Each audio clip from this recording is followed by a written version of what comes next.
नमस्कार. मी डॉक्टर वासुदेव जयशंकर, कोल्हापूरहून. आज शनिवार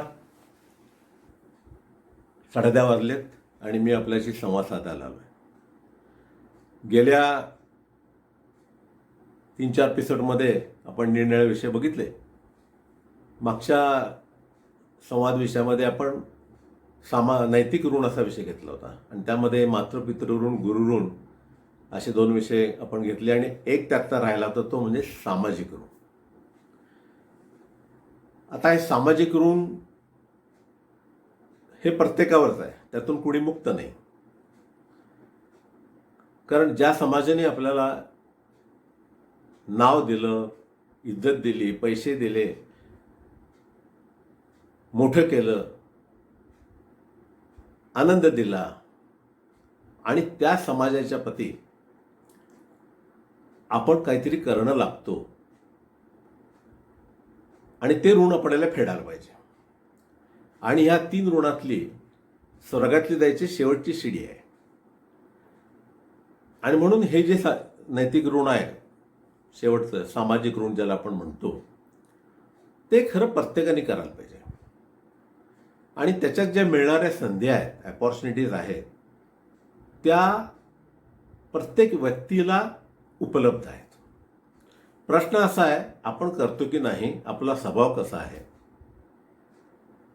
पुष्कळ लोक म्हणतात आम्ही समाज कार्य काय करू ना, ते आमच्या रिटायरमेंट नंतर करू. Then everything is retired.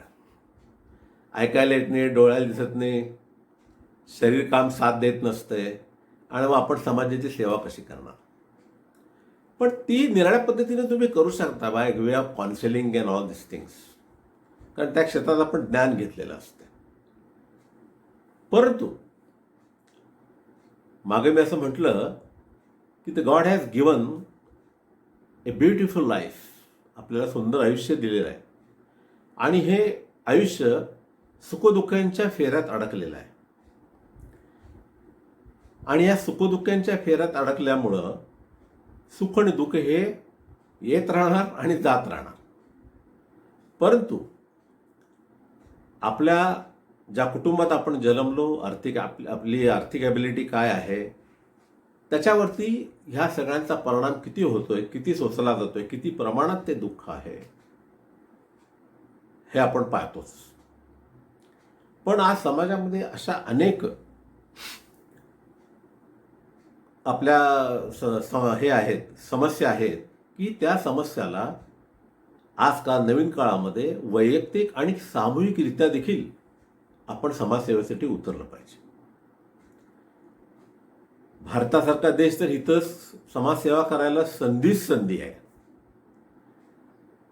साधा आपल्या घरातला सकाळचा केर दुसऱ्याच्या घरात सकाळी फाटक्यात लोटून दिला की झाली आपली समाजसेवा सुरू झाल्या, केली की आपण समाजसेवा. पण भारत आता पंतप्रधानांनी तर गेल्या 2-5 वर्षापासून भारत स्वच्छ अभियान घेतल्यापासून याला खूप अवेअरनेस आला आहे. नाहीतर लिफ्टमध्ये जायची सोय नाही, सगळीकडे रंगारंग वॉशरूम रंगारंग भरलेले आहेत. अशा पद्धतीनंच ज्या आपल्या देशामध्ये रोगराईचं प्रमाणही वाढलेलं आहे. त्याच्यावरती सगळ्या संस्था काम करत आहेत, पैसे देत आहेत.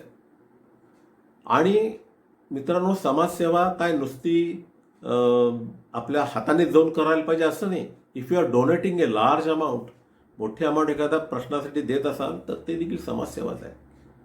आज आपण करोनाचा विषय बघतोय. कितीतरी सामाजिक संस्थांनी अनंत पैसे दिलेले आहेत या करोनाच्या वेळेला आणि प्रत्येक वेळेला, प्रत्येक साथीच्या वेळेला देतात. तेव्हा आपण काय करतो, आपण थोडेसे छोटे विषय घेऊया आणि आपल्या जीवनात ह्या समाजसेवेचा आनंद कसा घ्यायचा ते आपण बघूया. सगळेच लोक काय सगळ्या संस्थेचे मेंबर नसतात किंवा मोठमोठ्या संस्था, रोटरी, लायन्स वगैरे सगळे मेंबर नसतात. तर ज्यांना समाजसेवा करायची इच्छा आहे त्यांना स्काय इज द लिमिट. मित्रांनो, मी या अंध अपंग संस्थांशी बरेच वर्ष गेले संलग्न आहे. आणि त्यातल्या बेसिक गोष्टी काय आहेत हे मी जवळजवळ 20 वर्ष पाहिलेले आहेत. आणि त्यामुळं मी ते थोड्याशा अधिकारवाणीने सांगू शकतो. हे पहा, आज आपण फक्त समाजातला जो निग्लेक्टेड वर्ग आहे सोशल वर्क करताना पाहतो. आणि त्या माझं पर्टिक्युलर म्हणणं आहे की जे हँडिकॅप आहेत, जे मतिमंद आहेत, जे अंध आहेत, अशा लोकांच्या समस्या प्रचंड आहेत. आणि त्यांच्या समस्या जर तुम्ही नुसतं त्यांना काहीतरी हेल्प केली आहे, पैशाची मदत केलेली आहे, तेवढ्यानं त्या संपत नाहीत. त्यांना पायावर उभा केलं पाहिजे, रोजीरोटी कमवायला शिकलं पाहिजे, ही त्यांची खरी समस्या आहे. दुसरी गोष्ट, त्यांच्याशी संवाद साधला पाहिजे, त्यांच्याशी बोललं पाहिजे. आता पुष्कळ जण दिवाळीला जातात आणि आश्रम वाटतात, चांगल्या बुद्धीनं, चांगल्या कल्पनांना फराळ वगैरे वाटतात. अहो, पण ते एक दिवस करून उपयोग नाही. वारंवार तुम्हाला तिथं जायला पाहिजे, भेटलं पाहिजे.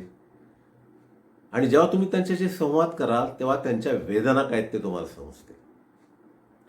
आणि म्हणून आपल्या सगळ्या हिंदू धर्म संस्कृतीत म्हणा किंवा कुठल्याही ह्याच्या संस्कृतीमध्ये, देशाच्या संस्कृतीमध्ये, किंवा जी काही गाईड देणारी आपली ग्रंथ आहेत त्याच्यामध्ये म्हटलेलं आहे की इव्हन परमेश्वराने गीतेत आणि इतर निर्णय ठिकाणी म्हटलं की तुम्हाला समाजाची सेवा केल्याशिवाय मुक्तीच नाही आहे.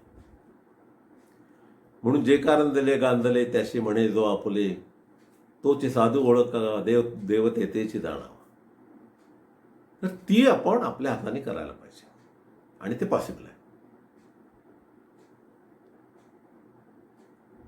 तर आता त्या दुःखाकडे जर बघायचं झालं तर आपल्याला परमेश्वराने सगळे दागिने दिलेले आहेत. 2 डोळे दिलेत, सुंदरपैकी कान ऐकायला दिलेत, हात दिलेत, पाय दिलेत, बोलायला दिले, हसायला दिले. पण दुर्दैवाने आपण त्याचा वापर करत नाही. हसा म्हटलं तर कोण हसायला तयार नाही. मी परवा म्हटलं, अरे का हसत नाही? तर तो म्हटलं, तोंडात माझ्या तंबाखू आहे. एकाला म्हटलं, तुम्ही गंभीर का? सुंदर आहे तुम्ही. तर नाही, जरा टेन्शन आहे. तिच्याला म्हटलं, तुम्ही का हसत नाही? तर म्हटलं, माझे दात पिवळे आहेत. बघा काय काय कारणं सांगतो तुम्हाला. We are unnecessary carrying the tensions.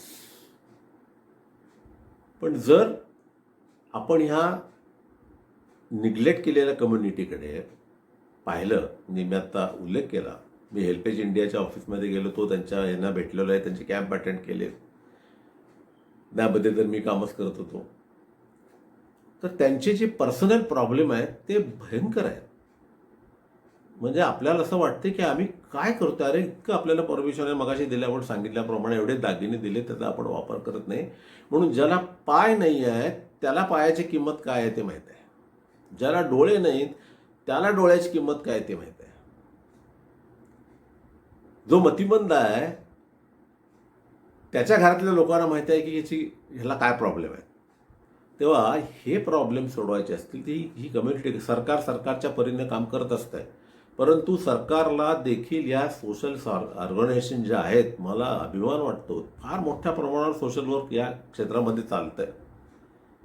आणि त्यांचा मूळ प्रॉब्लेम जेव्हा मी विचारायला गेलो तर त्या प्रत्येकांना तुमची सहानुभूती नको आहे, मदत तशी नको आहे, त्यांना पायावर स्वावलंबनानं उभा करायचा आहे, हे त्यांना पाहिजे आहे. त्यांचं ऐकून घेणारं कोणतरी माणूस त्यांच्या जवळ पाहिजे प्रेमानं. कारण काय, बहुतेकांच्या घरातनं ते बाहेर तरी पडलेले आहेत, किंवा त्यांना कोणीतरी नाही आहे तरी, किंवा त्यांना सांभाळणारं कोण तर नाही, अशी परिस्थिती आहे. तर तेव्हा आपण हे प्रॉब्लेम सोडवताना जेव्हा संपर्कात जातो, बसतो, बोलतो, तेव्हा त्यांच्याशी बोललं पाहिजे. मला एक 2-3 बारीक छोट्या आठवणी सांगायच्या आहेत. डॉक्टर मोदी हे सुमारे 25 वर्षापूर्वीची गोष्ट नक्कीच असेल. एक दैवी चमत्कारिक डोळ्याचे डॉक्टर होते. मुक्काम बेंगलोरला असायचा, पण त्यांचं जयसिंगपूरला एक सेंटर चालू करायचं चाललं होतं. मग त्यानिमित्त आमच्या मीटिंग पण व्हायच्या. आणि त्यांना अशी कला होती की त्यांच्याकडनंच ऑपरेशन मला करून घ्यायचं असा प्रत्येकाचा हट्ट असायचा. म्हणजे मी असं पाहिलेलं आहे. तुम्ही म्हणाले चमत्कारिक काय सांगताय, ते नुसते असे डोळे पाहायचे, सांगायचे आणि आश्चर्याला सांगायचा नंबर लिहून घे. काय आणि हे स्वतः मी पाहिलेलं आहे. आणि तुम्ही जर परत तो टेस्ट केला नंबर मशीनवरती, तर फ्रॅक्शनमध्ये तुम्हाला फरक दिसणार नाही. तेव्हा अशा माणसांकडनं जे जवळजवळ मी 25 कॅम्प अरेंज केले आणि त्या प्रत्येक कॅम्पला मी होतो. एक कॅम्प चंदगडला अरेंज केला होता. चंदगड म्हणजे कोल्हापुरापासून 2-3 तासाच्या अंतरावर बेळगावच्या बॉर्डरवर असणारं गाव. आणि मोदींचं कॅम्प होणार आहे म्हटल्यानंतर गर्दी लागली होती. दुपारी 12 पासून नावनोंदणी चाललेली होती. लोक खेडेगावातले आपापले बरोबर डबा टिफिन वगैरे घेऊन आले होते. आम्ही पोचलो संध्याकाळी 5-5:30ला.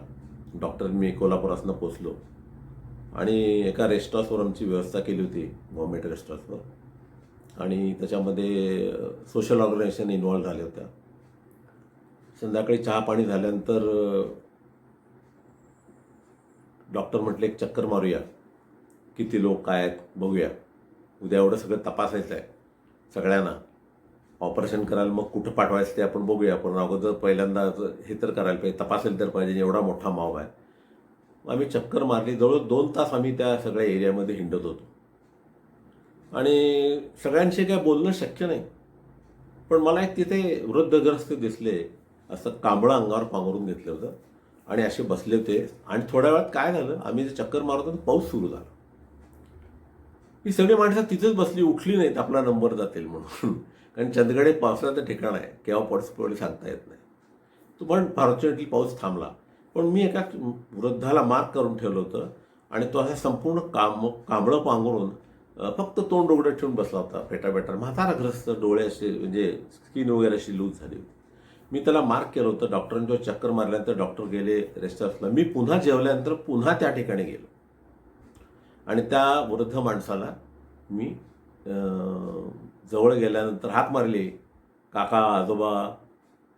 त्याला डोळा लागला होता आणि ते असे मांडी हलवायला तयार नव्हते आणि कांबळ पण हलवायला तयार नव्हते. तर मी त्यांना तरी उठू लागलं. म्हटलं आजोबा नमस्कार, काय झालं, कशासाठी आलात, कॅट्रॅक्ट आहे, तुमचं ऑपरेशन करायचं आहे काय, करूया लवकर करूया, काय प्रॉब्लेम नाही आहे, डॉक्टर तपासतील उद्या तुम्हाला, मग आपण कुठेतरी आमच्या ज्या संस्था निर्णय आहेत तिथे जाऊन तुमचं ऑपरेशन करूया. इथं जमलं तर इथं जवळ गडिंगला जाय तिथे करूया. तर ते गरजचं रडायला लागले. थोडासा कानाडी पण टोन होता. आणि मी म्हटलं तुम्ही रडताय काय, मला काय झालं सांगा. तर त्यांनी सांगितलं की देवा म्हटले मला. आता चुकून माझा टोपण नाव देवा असल्यामुळं तर मला खरंच वाटलं ह्याला माझं नाव कसं माहीत. देवा म्हटले तुम्ही आलाय दरवाज्यात आमच्या, हे बघा म्हटले माझं काही ऑपरेशन करायचं नाही आहे. मी आता 80 वर्षाला आलेलो आहे, पण मला काही झालं नाही. माझे डोळे ठणठणीत आहे, चालतोय बोलतोय, थकलोय. हे काय आहे म्हटले, मग कशासाठी आले तुम्ही इथं. तर त्यांनी ते कांबळं उघडून दाखवलं तर त्याच्या मांडीवरती एक 6-7 वर्षाचा नातू असा मांडीवरती झोपला होता आणि त्याच्या डोळ्यावर पट्टी होती. मला एकदम धक्का बसला.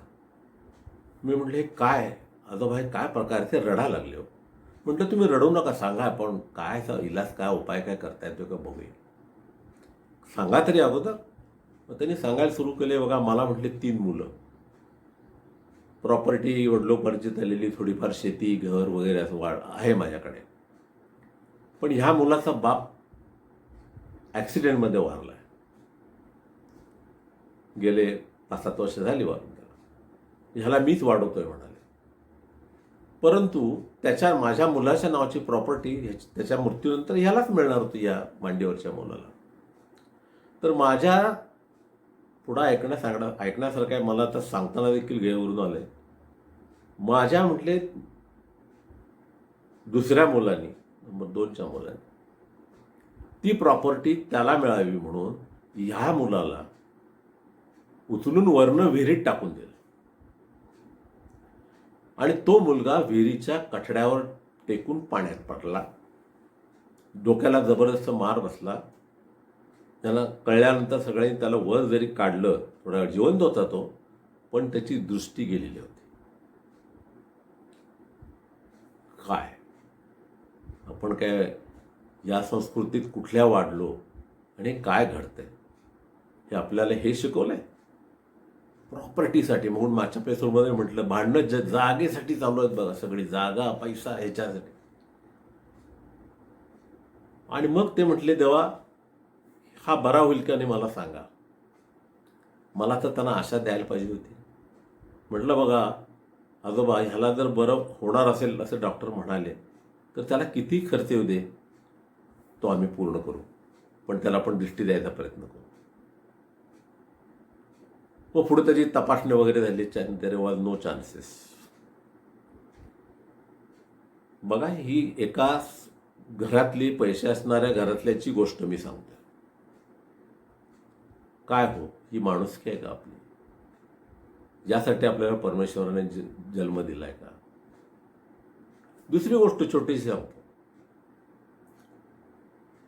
एक अंध मुलगी होती, कष्टाने शिकली,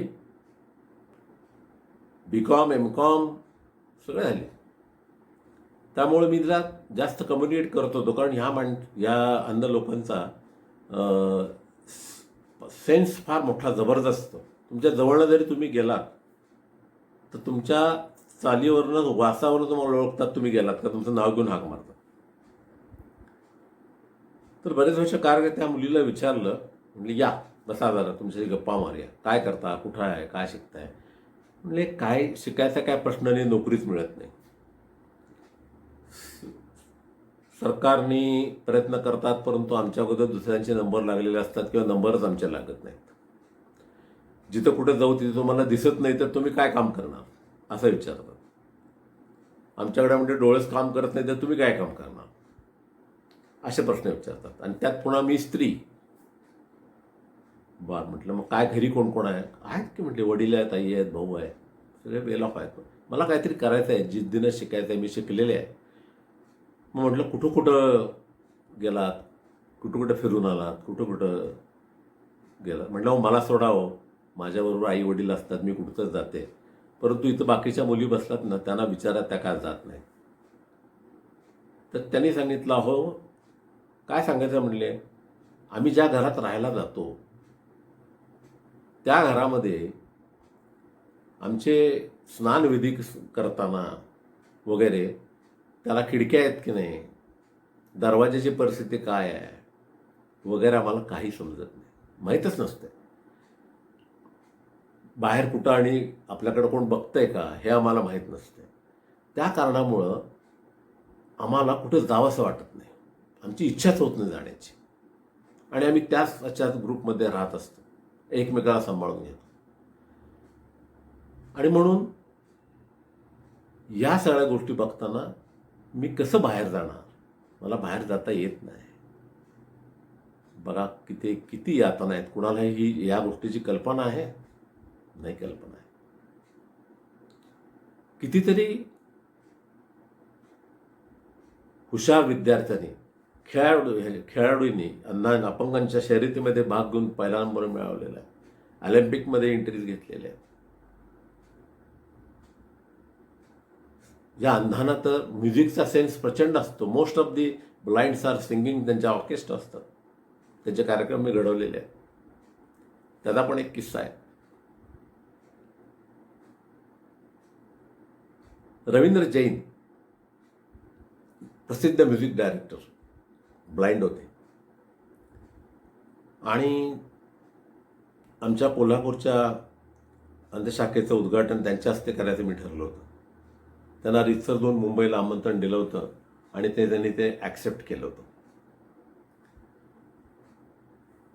2 ऑक्टोबरचा दिवस होता आणि आम्ही इकडे सगळी तयारी केलेली होती. आणि त्याच्या अगोदर 2च दिवस प्रसिद्ध गायक संगीतकार हेमंत कुमार यांचं निधन झालं होतं. आणि त्या कारणामुळं हे आम्ही वर्तमानपत्रात वाचल्यानंतर मला सारखा असं वाटत, त्यावेळेला मोबाईल वगैरे नव्हते. इट इज ही कथा आहे 1989 सालची, करेक्ट. तर मला असं वाटलं की आता येतील की नाही, त्यांचा फोनवर संपर्क व्हायला तयार नाही. कार्यक्रम तर जाहीर केलाय, कार्यक्रम तर शुभारंभ होणार, आणखीन एक पाहुण्याबरोबर असतातच, सोय केलेली असते आम्ही. परंतु त्यांनी यावं असं मला वाटत होतं आणि धडपडत केलं, त्यांचा कॉन्टॅक्ट होईना. आणि समहाऊ समहाऊ त्यांचाच मला रात्री फोन आला, आदल्या दिवशी संध्याकाळ रात्री 11 वाजता, कि वासुदेव जी मैं आपको संपर्क नहीं कर सका क्योंकि हेमंत कुमार जी का डेथ हुआ था, मैं कलकत्ता गया था, अभी एयरपोर्ट पे हूँ और मेरे को तो यहाँ से पूना है, पूना से कोल्हापुर को आना है, फ्लाइट नहीं है, मैं क्या करूँ. रात्रीचे 10 साडे दहा वाजले असतील. म्हटलं अगर हो सके आपको तो आप वहाँ से टैक्सी कर लिए, कोल्हापुर डायरेक्ट आ जाइए. अगर नहीं हो सकता है तो सुबह 5 बजे आप पूना निकलिए और पूना से हम आपको पिकअप करेंगे. हमारे आदमी आपको गाड़ी लेके एयरपोर्ट पर आएंगे, वहाँ से आप कोल्हापूर में आएंगे. त्यावेळेला रस्ता 1-2 रस्ते पण नव्हते. त्यामुळे आम्ही इथने गाडी पाठवली होती, माणूस पाठवला होता, त्यांना रिसिव्ह केलं, गाडीत बसले. त्यांना कोल्हापूरला यायला 7 तास लागले. सकाळी 5ला निघालेले 1-1:30 तरी वाजला असेल. हो, इतके दमले होते. अगोदर कलकत्ता, मग इथं, आणि मग विश्रांती वगैरे लॉजवर घेतली, जेवण वगैरे एकत्र केलं होतं. मग थोड्या वेळानं तासाभरानं मी बरं गेलो. कार्यक्रम 6:30 वाजता होता. आणि त्यावेळेला एक जण मुलाखत घ्यायला आले. त्यांना म्हटलं बाबा नम्रपणे सांगतो तुम्हाला, मुलाखत तुमच्या कार्यक्रमानंतर घ्या. ती देखील घेता येत नव्हती, कारण हा कार्यक्रम आवरून ते रात्री पुन्हा मुंबईला जाणार होते, कारण दुसऱ्या दिवशी त्यांचं रेकॉर्डिंग होतं. आता ह्या सगळ्यात ही मुलाखत कशी द्यायची प्रश्न होता. मी त्यांना विनंती केली की मी यांच्याशी बोलतो जरा 5-10 मिनिटं, ते जर तुम्हाला जर बोलत असतील तर मी त्यांची मुलाखत घ्या. त्यांना सगळी व्यवस्था करून सांगितली. म्हणजे असा असा कार्यक्रम आहे, आपल्याला यायचा आहे, तुमचा शुभारंभ आहे, तुमचं पहिल्यांदा आहे. ते म्हणाले खरं सांगू का, ते माझ्या आता अंगात त्राणच नाही आहे म्हणाले, इतका दमलोय, थकलोय. तेव्हा एकदम शॉर्ट कार्यक्रम तुम्ही करा आणि मी थोडं बोलतो आणि आपण मग निघूया. म्हटलं ठीक आहे, मी पिकअप. मग मी ते थिएटरवर गेलो पिकअप करायला ना. मग त्या माणसाने मुलाखत घेतली.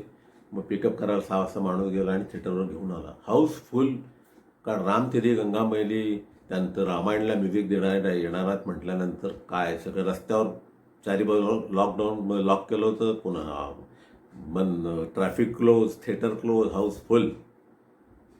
आणि आमचं उद्घाटन झालं. शाहू महाराज आले होते त्यावेळेला, मला आठवतं.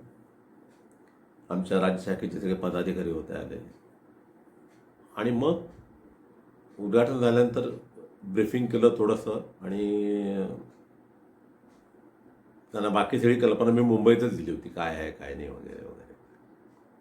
तर त्यांनी बोलताना मग किस्सा बोलवायला आपले किस्से सांगायला सुरुवात की हाऊ आय बिकेम ब्लाइंड, मी कसा झालो, काय झालं वगैरे सांगितलं. आणि मला म्हणाले की त्यांनी भरभरून आशीर्वाद दिले की ह्या माणसानं कशी सुचली कल्पना की ही संस्था काढावी, मोठी करावी वगैरे. तो विषय सोडून द्या, तो झालाच आहे, तो चालू संस्था काही होत असतात, चालू असतात त्या. त्यांनी सगळी आपली कथा सांगितली आणि त्यामध्ये त्यांनी एक सल्ला दिला. ते म्हणाले काय आपण सेवा करतोय, आम्ही अंध लोक पण सेवा करतोय म्हणाले. आणि अशा पद्धतीने सेवा करतोय की ज्यांचे डोळे आहेत, डोळस लोक आहेत, त्यांचे डोळे उघडावेत, ही आज खरं समाजाची गरज आहे. समाजाने डोळसपणे अंधांच्याकडे बघितलं पाहिजे. पण समाज हा अंध पद्धतीने ह्यांच्या अंधांच्याकडे बघतो, हा खरा विषय आहे. म्हणून त्यांनी सांगितलं, एक छानपैकी हिंदी शेर सांगितला त्याला. त्याने असं सांगितलं की तन के हिस्से में सिर्फ 2 आंखें, तन के हिस्से में सिर्फ 2 आंखें, मन की आंखें 1000 होती है. तन के हिस्से में सिर्फ 2 आंखें, मन की आंखें 1000 होती है. बंद आंखों से ऐसा काम करो, आंख खुल जाए आंख वालों की. क्या बात है. तुम्हाला 2 डोळे आहेत, परंतु या हृदयाला 1000 डोळे आहेत. तेव्हा माझ्या अंधबांधवांनो, तुम्ही असं काम करून दाखवा की या समाजाचे डोळे उघडतील. ही खरंच गरज आहे. ह्या करत यातना आहेत, वासना आहेत. त्यांनी मला संदेश दिला. सगळ्यांना सांगितलं हॉलमध्ये आल्यानं की तुम्ही हे करा, एखाद्याला नुसतं एखादी मदत करून थांबू नका, त्याला पायावर उभा करा. म्हणजे मी तुम्हाला पहिल्या प्राथमिक ह्याच्यावर सांगितलं त्यावेळेला.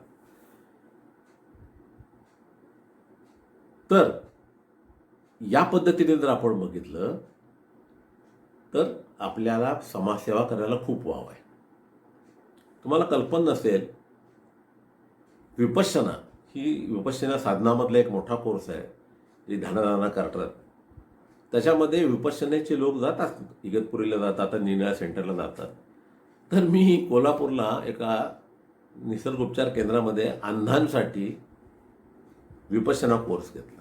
माझ्याकडे लोक हसायला लागले, अहो तुम्ही काय सांगताय, तिथे चांगली माणसं टिकत नाहीत, जातात पहिला म्हणले टिकणारे लोक पुष्कळ वर गेलेले आहेत, पण हे अंधांचं कसं काय करायचं. अहो बघा म्हटलं, माझा पहिला प्रयोग आहे, लेटेस्ट सी व्हॉट हॅपन.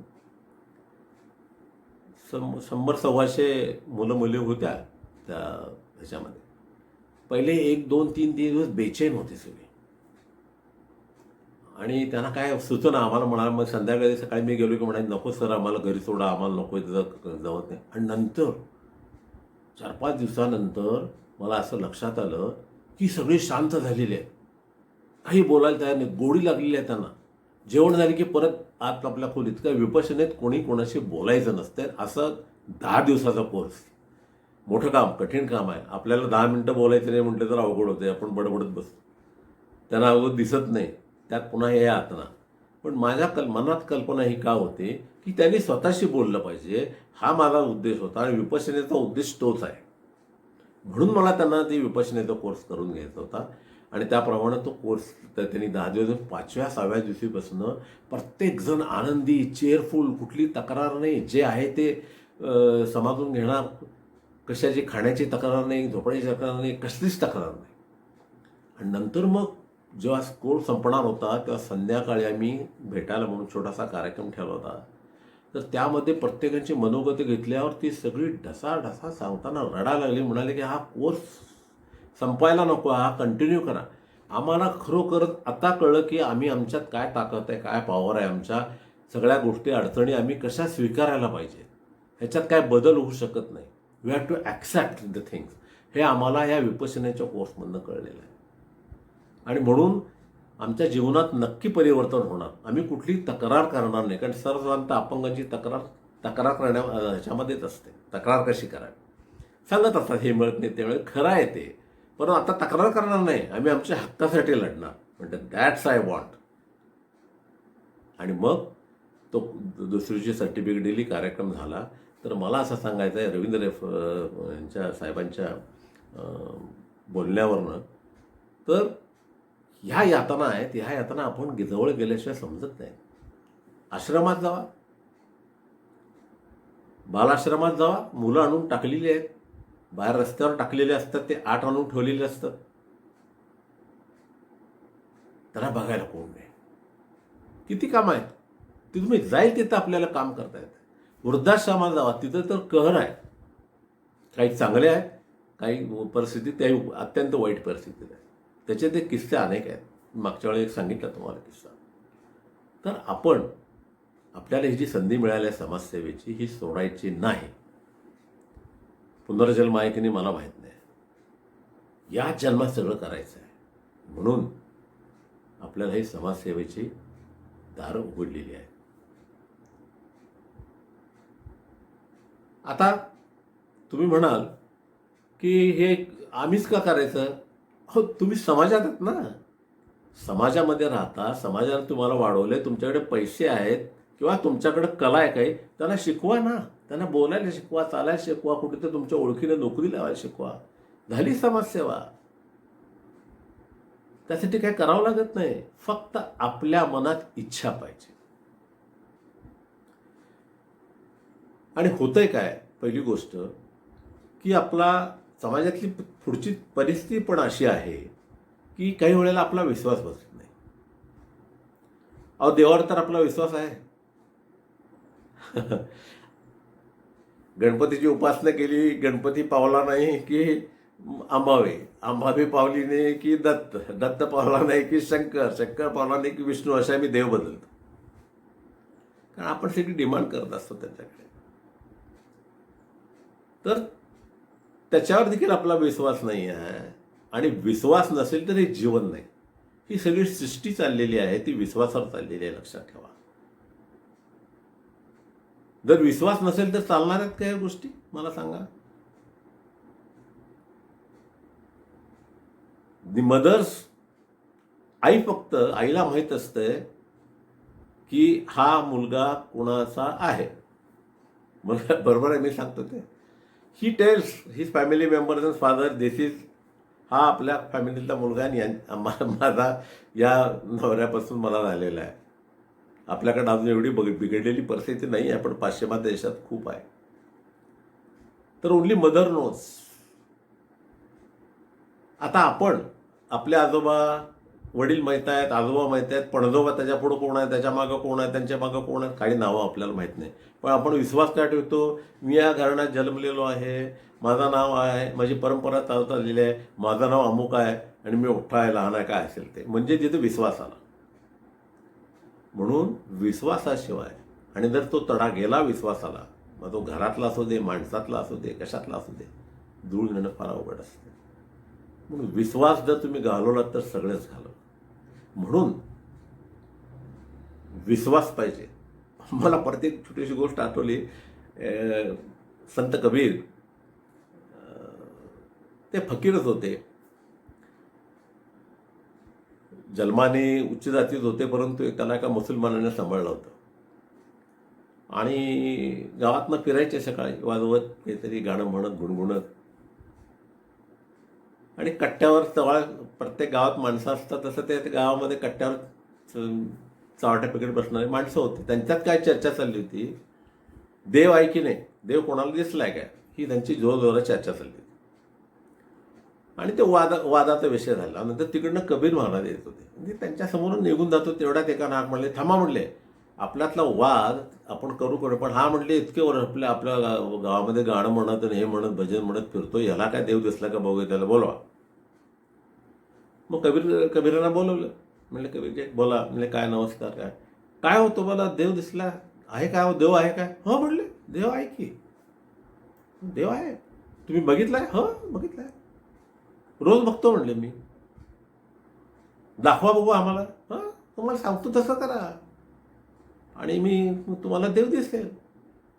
देव या कणाकणात भरलेला आहे. आणि त्यावेळेला त्यांनी दोहा सांगितला. तर त्याने सांगितलं, तुम्ही भांडू नका, मी सांगतो जरा ऐका. काय सांगितलं, देवाच्या बद्दल व्याख्या त्याने केलेली आहे. तर म्हणतात, देव नाम है मंदिर में, नाम है मस्जिद में, नाम है मंदिर में, नाम है मस्जिद में, नाम है काशी में, नाम है कैलाश में, नाम है व्रत में, नाम है तप में, मैं तो हूं तेरे विश्वास में. समजलं सगळं मी जे काय तुम्हाला संपूर्ण लेक्चर दिलं त्यावरती. सो देव हा आपल्या मानण्यावरती आणि विश्वासावरती आहे. मंदिरात गेलात आणि देव नमस्कार केला तर तिथे देव आहे की नाही कुणाला माहित नाही, पण विश्वास आहे माझा देव आहे तिथं, मी तर सांगता. तसा देव हा तुमच्या आत आहे, विश्वासात आहे. आणि म्हणून विश्वास जोपर्यंत आहे तोपर्यंत सगळ्या गोष्टी आहेत. विश्वासाला कधी तडा लावून द्यायचा नाही. आणि मग ह्या प्रकारची समाजसेवा करताना मी आत्ता इतकी तुम्हाला क्षेत्र सांगितली, सगळ्याने आपापल्या परीने समाजसेवा थोडी केलीच पाहिजे. बघा, आणि ज्या क्षेत्रात करायचं, आज मी पर्टिक्युलरली 2-4 क्षेत्राचा उल्लेख केला, पण तुम्ही कुठल्याही क्षेत्रात करू शकता. आणि त्याचा जो आनंद आहे तो फार अप्रतिम आहे. त्यांचे जे आशीर्वाद आहेत अक्षरशः परमेश्वराचे आशीर्वाद आहेत. त्यांचे प्रॉब्लेम सोडवा. आणि त्यासाठी पण हा जो झगडा आहे पृथ्वीच्या उत्पत्तीपासून चालू आहे. जसा जमीन आणि मातीचा चालू आहे. जमीन माती आकाश एकमेकाला भांडतायत. आकाश म्हणते मी मोठा आहे, जमीन म्हणते मी मोठा आहे, बरोबर आहे. त्यावर आमचे शिरवाडकर तात्यांनी, विवा शिरवाडकरांनी एक छान कवितेमधले एक अंतरा लिहिलाय. त्यात त्यांनी असं म्हटलंय, आकाश समता संपत नाही, आकाश समता संपत नाही, जमीन तुटता तुटत नाही, आकाश समता संपत नाही, जमीन तुटता तुटत नाही, या आकाश मातीच्या भांडणात माझं समाजाचं देणं काही संपत नाही, माझं समाजाचं देणं काही संपत नाही. त्याच अर्थात हिंदीमध्ये एक शेर है, मधुबन खुशबू देता है, मधुबन खुशबू देता है, सागर सावन देता है, जीना उसका जीना है जो औरों के लिए जीवन देता है. तेव्हा मित्रांनो, मी या समाजसेवेबद्दल आज तुमच्याशी संवाद साधला. थोडासा संवाद लांबला, त्याबद्दल मी दिलगिरी व्यक्त करतो. तेव्हा तुम्हाला ह्या नैतिक ऋणातलं तिसरं ऋण जे सामाजिक ऋण आहे ते फेडायचा संकल्प करा आणि या ऋणातनं मुक्त व्हा. तुमच्या जीवनातला खरा आनंद तुम्हाला मिळेल याची मला खात्री आहे. नमस्कार, धन्यवाद. पुढच्या शनिवारी पुन्हा आपण भेटूया.